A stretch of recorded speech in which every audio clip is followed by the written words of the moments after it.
Hello students, we were doing vector spaces. Students, अब तक हमने वेक्टर स्पेसेस में ही linear sum of subspaces and direct sum of subspaces को discuss किया इन आवर प्रीवियस वीडियोस। अब हम आज उन्हीं के ऊपर बेस्ड कुछ न्यूमेरिकल करेंगे। Let W1 and W2 be subspaces of R cube given by W1 is equal to x, y, 3x where xy belongs to reals and W2 is equal to x, 2x, z where xz belongs to real, and we have to find W1 intersection W2. Let us take some element xyz belongs to W1 intersection W2. It is subspace of W1 और W2 are subspaces of R cube. So जो element common होगा R cube का, यहाँ पे आपके पास element किस तरह का होगा, XYZ टाइप का. So let this belongs to intersection. So if XYZ belongs to intersection, then this implies that XYZ belongs to W1 and XYZ also belongs to W2. If XYZ belongs to W1, then this implies that अब यहाँ पे आप देखो W1 में किस तरह के element है, फर्स्ट एलिमेंट x ही है, सेकेंड एलिमेंट y है, बट जो थर्ड एलिमेंट है वो 3x है. तो इसका मतलब x as x, y as y, but जो z है वो 3 टाइम्स x आ गया. अब अगर XYZ W2 में है तो W2 में किस तरह के एलिमेंट है, x सेम, z सेम, कहाँ पे चेंज है, सिर्फ जो y है वो 2x है. So y is 2x. अब अगर आप इसका कॉमन देखो, इन दोनों को कॉमन देखो तो x ही रहा, y क्या हो गया 2x और z क्या हो गया 3x. सो आपके पास XYZ क्या बना, अब x, 2x and 3x. So W1 intersection W contains an element of type x, 2x, 3x where x is a real number. So this completes how to find W1 intersection W2 in this problem. Next problem is, let W1 and W2 are subspaces of R cube. Let W1 contain elements of the type XYZ और XYZ में relation क्या है, they all are equal, x equal to y equal to z. Means इसमें element किस type के होंगे, x, type के, या फिर y, या फिर z, and W2 contain elements, first element 0, second is y, third is z. For all the elements are from reals. Then we have to prove that R cube vector space can be written as direct sum of its subspaces W1 and W2. Students, how to write direct sum? Direct sum को लिखने की दो conditions थी. We did in our last previous lecture that every vector can be written as every vector v can be written as direct sum of its subspaces W1 and W2 if it satisfy two condition. Which two condition? V as linear sum of W1 and W2, or second condition is the subspaces W1 and W2 are disjoint subspaces, means they contain only 0 element. So W1 intersection W2 is equal to single element 0. सो हमने यहाँ पे भी वो दो conditions satisfy अगर हम करवा दें तो ये आपका क्या बन जाएगा, डायरेक्ट सम. सो यही लिखा हुआ है, to prove R cube as direct sum of W1 and W2 we have to show first that R cube is linear sum of W1 plus W2 and then W1 intersection W2 is 0 element. So let us take any element XYZ belongs to the vector space R cube. So हमने ये देखना है क्या XYZ linear sum of W1 and W2 लिखा जा सकता है. अब देखो, जो फर्स्ट एलिमेंट आपके पास XYZ आपने लिखना है, बट जो आपके पास W1 है उसमें आपके पास ऑप्शंस क्या है, पहले वो देखो. x को आप x लिख सकते हो, x यहाँ पे x बनाना है, और यहाँ पे 0 है तो it is x plus 0 is again x. So it is true. ये तो हो गया हमारे पास. अब नेक्स्ट हमने एलिमेंट बनाना है y एलिमेंट सेकंड होना चाहिए. यहाँ पे भी y है, यहाँ पे भी y, मीन्स दोनों जगह नॉन ज़ीरो एलिमेंट है, आप यूज़ कर सकते हो. बट यहाँ का जो y है उस पर एक रिस्ट्रिक्शन है कि वो y जो है वो x के इक्वल है. सो यहाँ तो आपने x लिख दिया, अब यहाँ पे आपने एक नॉन ज़ीरो एलिमेंट यूज़ करना है जिसको ऐड करके यहाँ पे आप y बना लो. तो x में क्या ऐड करें कि y आ जाए, तो x में ऐड कर दो y minus x. So second element यहाँ पे क्या लिखोगे, y माइनस एक्स। अब थर्ड आपने यहाँ बनाना है z, बट z बनाने के लिए आप देखो दोनों जगह नॉन जीरो एलिमेंट आप यूज कर सकते हो, W1 में भी और W2 में भी। अब जो नॉन जीरो एलिमेंट आप W1 में यूज कर सकते हो उसके ऊपर तो एक रिस्ट्रिक्शन है दैट ये जो z है वो x के इक्वल है। सो हमने यहाँ पे x लिख दिया बिकॉज ऑफ दैट रिस्ट्रिक्शन। अब जो W2 में z है वो एक नॉन जीरो एलिमेंट है, रियल होना चाहिए। तो आप क्या ऐड करो इस x में कि आपके पास ऐड करने के बाद यहाँ z आ जाए। तो क्या ऐड करोगे x में, z माइनस एक्स ऐड कर दो। So it is z minus x, ठीक है। सो आपके पास ये एलिमेंट तो हो गया W1 का और ये एलिमेंट हो गया W2 का, क्योंकि W2 में किस तरह के एलिमेंट्स हैं, first element is zero and second non zero, third non zero, but all are reals. So यहाँ पे भी first element zero, second non zero, third non zero. और क्योंकि आपके पास y x z सारे रियल्स हैं तो इनका डिफरेंस भी रियल नंबर ही आएगा। So this elements belongs to W1 and this element belong to W2। So W plus W2 is equal to element of V. So R cube is equal to W1 plus W2. ये prove कर दिया। अब उसके बाद आपने next क्या prove करना है, that W1 intersection W2 is zero.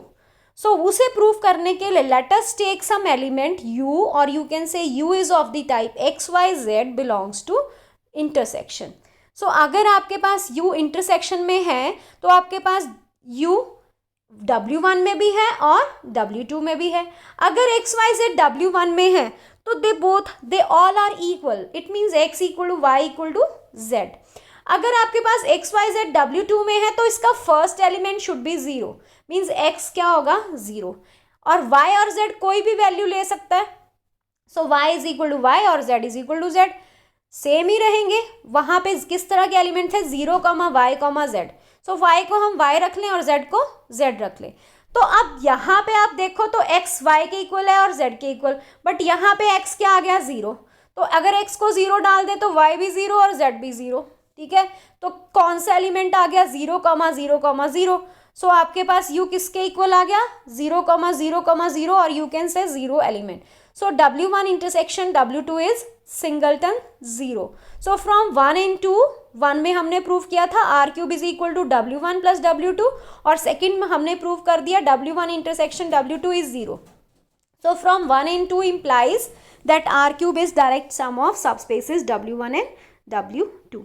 Next is let W1, W2, W3 are subspaces of R cube given by W1 is XYZ belongs to R cube, but उस पे एक restriction है that the sum of the three is should be zero, x plus y plus z is zero. Second is W2 XYZ, restriction is x should be equal to z. And third W3 में किस तरह के element है, first to entry zero और third non zero, z belongs to real. We have to prove that R cube is W1 plus W3. This is linear sum. यहाँ पे direct sum का symbol ये होता है, ठीक है। सो R1 आपने प्रूव करना है, R cube is linear sum of W1 and W3, and R cube is also linear sum of W2 and W3. Which of these are direct sum? So जिनकी इंटरसेक्शन जीरो आ गई वो direct हो जाएंगे। सो सबसे पहले तो let us write R cube as W1 and W2, sum of W1 and W3. So W1 ये है, W3 ये है आपके पास। So let us take any element from R cube, x y z ले लो या a b c ले लो, ठीक है। अब देखो जो आपके पास W1 है उसमें एक रिस्ट्रिक्शन है कि उसके एलिमेंट इस तरह से होने चाहिए कि उन सबका जब सम करे तो जीरो आ जाए, और W3 में तो फर्स्ट एलिमेंट टू एलिमेंट्स तो नॉन ज़ीरो हैं और third element first two elements तो ज़ीरो है और थर्ड नॉन ज़ीरो है। सो हमने बनाना है ए बी सी। तो ए बी सी बनाने के लिए यहाँ पे ए है बट इसका फर्स्ट एलिमेंट देखो ज़ीरो है, तो यहाँ पे कोई ऑप्शन नहीं है, तो it should be a plus zero is a. So यहाँ एक्स की जगह ए आ गया, ठीक है। अब सेकंड यहाँ पे ज़ीरो है, यहाँ पे जीरो है, तो यहाँ पे बी बनाना है, तो बी में क्या जीरो में क्या ऐड करें कि बी आ जाए, तो यहाँ पे नेक्स्ट एलिमेंट की ऑप्शन ओनली बी, ठीक है। अब थर्ड ऑप्शन देखो, थर्ड ऑप्शन यहाँ भी नॉन जीरो है और यहाँ पे भी नॉन जीरो है, तो यहाँ पे हम क्या यूज करें और यहाँ पे हम क्या यूज करें। अब यहाँ पे मैंने दो एलिमेंट, अब दो एलिमेंट कौन से, y प्लस y और x को तो मैंने a और b ले लिया, ऑप्शन किसकी रह गई, z की, ठीक है। अब z इस तरह से, अब ये तीनों एलिमेंट इस तरह से होने चाहिए कि सम जीरो आ जाए, तो z के लिए क्या ऑप्शन बची, माइनस एक्स माइनस वाई, और माइनस एक्स क्या था, माइनस ए, और वाई क्या था, बी। सो आपके पास क्या ऑप्शन आ गई यहाँ पे, तो माइनस ए माइनस बी। अब अगर आप इन तीनों को ऐड करो, दैट इज ए एक्स के लिए, बी वाई, और z में अगर हम डालें माइनस ए माइनस बी, तो सबका सम क्या आ गया, जीरो। तो ये एलिमेंट तो यहाँ पे फिक्स कर लिया, which is minus a minus c. अब ऑप्शन रह गई इस वाले z की, अब यहाँ पे कौन सा z आएगा, नॉन जीरो एलिमेंट। अब देखो यहाँ पे ये जो एलिमेंट फिक्स हो गया minus a minus c, but अभी तक मुझे यहाँ पे ऐड, इसमें क्या ऐड करें कि c मिल जाए, तो वो एलिमेंट आप यहाँ डाल दोगे। तो माइनस ए माइनस सी में आप क्या ऐड करो कि आपको c मिल जाए, यहाँ पे sorry minus a minus B आएगा, c नहीं। So minus a minus B में आप क्या ऐड करो कि आपको क्या मिल जाए, c मिल जाए।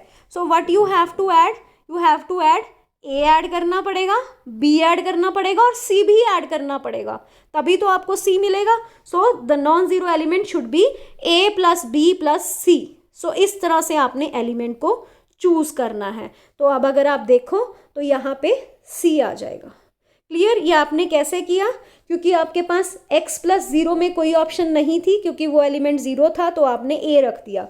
y प्लस जीरो में कोई ऑप्शन नहीं थी, वो इसलिए आपने b रख दिया। अब z के लिए जगह बची, z यहाँ पे भी नॉन ज़ीरो है और नीचे भी नॉन ज़ीरो है, और साथ में एक रिस्ट्रिक्शन थी कि आपके पास x plus y plus z का सम करो तो ज़ीरो आना चाहिए। तो z के लिए क्या ऑप्शन बची, माइनस एक्स माइनस वाई, और माइनस एक्स क्या है, मतलब माइनस ए माइनस बी। सो ये अगर आपने यहाँ पे लिखा तो आप यहाँ पे नॉन ज़ीरो z कैसे चूज़ करोगे कि ऐड करके आपके पास c आ जाए। So this is a plus b plus c.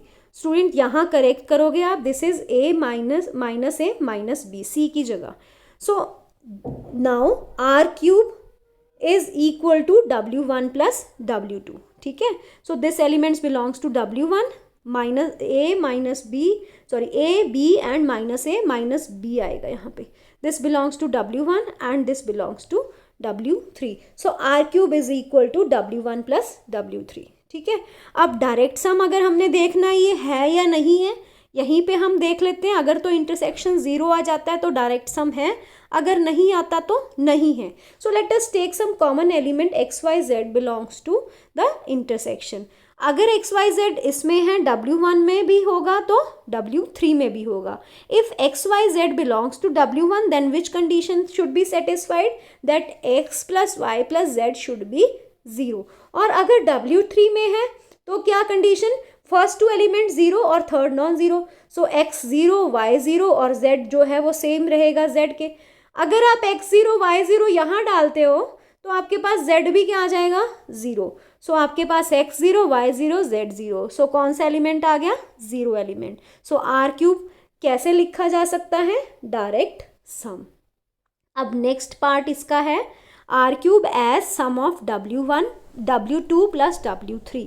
So let us take some element from ABC from R cube. So ABC को अब आपने किसके एलिमेंट्स में लिखना है, W2 प्लस W3। अब W2 के एलिमेंट्स किस तरह के हैं, लेट अस सी W2 के एलिमेंट्स किस तरह के हैं। This is W2। W2 में सारे नॉन ज़ीरो हैं, बट रिस्ट्रिक्शन ये है कि X जो है वो Z के इक्वल है। मीन्स फर्स्ट एलिमेंट फिक्स कर दो ABC लिखना है ना आपने। सो फर्स्ट एलिमेंट भी a होगा, b कुछ भी हो सकता है और लास्ट एलिमेंट भी a होगा, तो ये तो फिक्स हो गया, ठीक है। अब W3 के जो एलिमेंट्स हैं वो किस तरह के हैं, फर्स्ट टू एलिमेंट जीरो और second last non zero. So let us try to write. So you have, अब हमने ये फिक्स किया था a। सो आपके पास आपने a बनाना है, a में क्या ऐड करें, यहाँ पे तो ऑप्शन ही जीरो है तो zero plus a is zero. Next b, और सेकेंड एलिमेंट फिर से जीरो है तो b plus zero is zero. अब थर्ड एलिमेंट जो है वो c है, और यहाँ पे आप ए रिस्ट्रिक्शन थी तो ए लग, अब ए में क्या ऐड करें कि आपके पास सी आ जाए, क्योंकि थर्ड एलिमेंट तो नॉन जीरो है, आप कुछ भी लिख सकते हो वहाँ पे। सो क्या ऐड करें सी में कि इसमें सी बना, ए में क्या ऐड करें कि सी आ जाए, ठीक है। सो क्या ऐड करोगे सी और माइनस कर दोगे, तो सी माइनस ए अगर हम ऐड करें ए में तो you will get c, so c minus a is the third option. So आपके पास अल्टीमेटली ये आपके पास एलिमेंट आ गया, देखो W1 का, क्योंकि इसमें रिस्ट्रिक्शन थी कि first x is should be equal to z, so this is element of W2 and this is element of W3। इसमें दोनों जीरो एलिमेंट, फर्स्ट और सेकंड, और थर्ड नॉन जीरो था, तो आपके पास आर क्यूब क्या आ गया, W2 प्लस W3 का सम। उसके बाद आप देख लो इसकी इंटरसेक्शन जीरो है या नहीं है। So let XYZ belongs to the intersection, so XYZ belongs to W1 and XYZ belongs to W3। तो अगर आपके पास W2 में है तो it means X should be equal to Z, और अगर आपके पास W3 में ये एलिमेंट है तो आपके पास X भी जीरो, Y भी जीरो और Z as it is. Sorry, अगर आप ये Z X यहाँ पे यूज कर लो, X जीरो है, यहाँ पे यूज करो तो Z भी क्या आ गया, zero. So we have X zero, Y zero and Z zero, therefore intersection is a zero element. So R cube क्या आ गया, direct sum of W2 and W3। Next is let V be the space of all functions from reals to real, and W2 and W1 be the subspace of V defined as W1 is the function such that f of x is equal to f of minus x for all x belongs to reals, and W2 is a function such that f of minus x is equal to minus f x. Students, इस तरह के functions को हम बोलते हैं even functions, जिसमें अगर आप x को माइनस एक्स से रिप्लेस करो और आपके पास फिर से सेम ही फंक्शन आ जाए, तो W1 में सारे इवन फंक्शंस कंटेन हैं और W2 ऑड फंक्शंस। इसमें अगर हम x को माइनस एक्स से रिप्लेस करें तो आपके पास क्या आएगा, माइनस ऑफ एफ एक्स। सो यहाँ पे सारे ऑड हैं, यहाँ पे सारे इवन फंक्शंस हैं, और जितने भी फंक्शंस हैं from reals to reals that are contain in vector space V, then you have to show that V is direct sum of W1 and W2. So direct sum show करने के लिए आपको दो कंडीशन शो करनी है, that is V is linear sum of W1 W2 and W2 and W1 intersection is 0. So let us take any function f from V and let us define a function g as, इसको हम ऐसे define कर सकते हैं, half f of x plus f of minus x, और H x को हमने define किया half f of x minus F of minus x. अब अगर आप चेक करो जी को रिप्लेस, जी में जो x है उसको माइनस एक्स से रिप्लेस करो तो कोई फर्क नहीं पड़ेगा, it is half f of minus x plus f of x, so it remains g x. So it means जो जी एक्स है वो आपका W1 में चला गया। अब अगर एच एक्स में x को रिप्लेस करें माइनस एक्स से तो आपके पास माइनस ऑफ एच एक्स आ जाएगा, ठीक है। इसका मतलब क्या है, जो आपका एच एक्स है वो कहाँ चला गया, W2 में।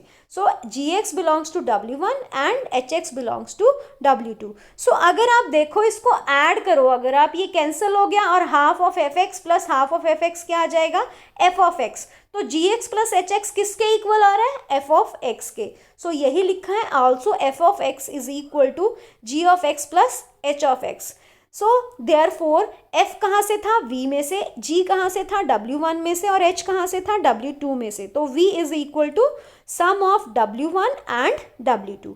सो फर्स्ट पार्ट हमने कर दिया प्रूव। अब हमने इसकी इंटरसेक्शन को जीरो प्रूव करना है। So let us take f any function from the intersection W1 intersection W2।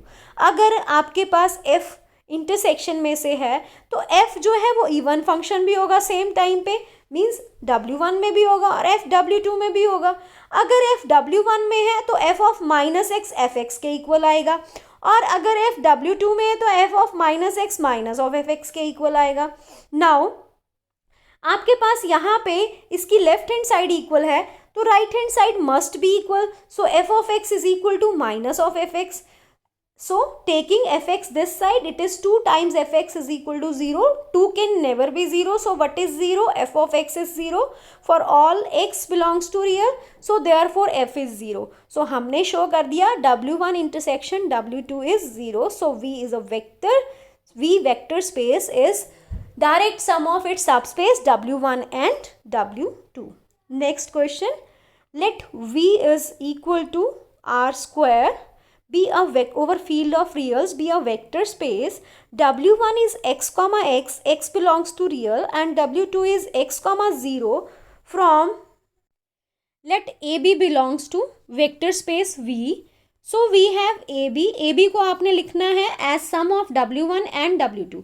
अब देखो आपके पास W1 में फर्स्ट एलिमेंट x है और W2 में भी फर्स्ट एलिमेंट x है. सो आपने A लिखना है. सो A अब फर्स्ट एलिमेंट इसका भी नॉन ज़ीरो है और इसका भी नॉन ज़ीरो है, तो आपके पास क्या ऑप्शन होगी ए को लिखने की. अब यहाँ पे एक रिस्ट्रिक्शन और है, देखो x, अगर फर्स्ट एलिमेंट आपने x यूज़ कर लिया तो सेकंड भी x होगा, बट यहाँ पे x जो है वो, यहाँ पे जो सेकंड एलिमेंट है वो ज़ीरो है. तो b के लिए पहले हम फिक्स कर लेते हैं. b को यहाँ पे एज इट इज़ रख लिया और यहाँ zero, so b plus zero is b. अब जो यहाँ पे b फिक्स किया वो यहाँ पे भी b ही यूज़ करोगे, because this is x comma x. So अगर ये b है तो अब बताओ a कैसे लिखोगे. a इज, यहाँ पे ऑप्शन क्या आ जाएगी, a minus b which is non zero. तो फर्स्ट एलिमेंट नॉन ज़ीरो होना चाहिए था. So b comma b plus a minus b comma zero. So where b comma b belongs to w1 and a minus b comma zero belongs to W2. So आपको समझ आया ये हमने कैसे choose किया, हमने क्या यूज़ किया यहाँ पे, बिकॉज x कॉमा एक्स दोनों एलिमेंट सेम होने चाहिए थे, और यहाँ पे सेकंड एलिमेंट जो, अगर आपके पास सेकंड एलिमेंट की ऑप्शन ज़ीरो है तो यहाँ पे x प्लस ज़ीरो x ही रहेगा. तो हमने यहाँ पे b बनाना था, तो हमने इसलिए इसको फिक्स कर लिया कि ये वाला एलिमेंट b है और ये zero. So b plus zero is zero. तो इसके फिक्स करने से आपको ये पता चल गया कि ये भी b ही होगा. सो अगर ये b हो गया और आपने a बनाना है तो यहाँ पे क्या ऑप्शन रह गई, फिर a माइनस b की ऑप्शन रह गई. So this is written as, we has written as sum of w1 and w2. Let us take a common element a comma b belongs to the intersection. This implies that a comma belongs to w1 and a comma b belongs to w2 also. But अगर आपके पास a comma b w1 में से है तो क्या restriction है कि they should both be equal. So a is equal to b.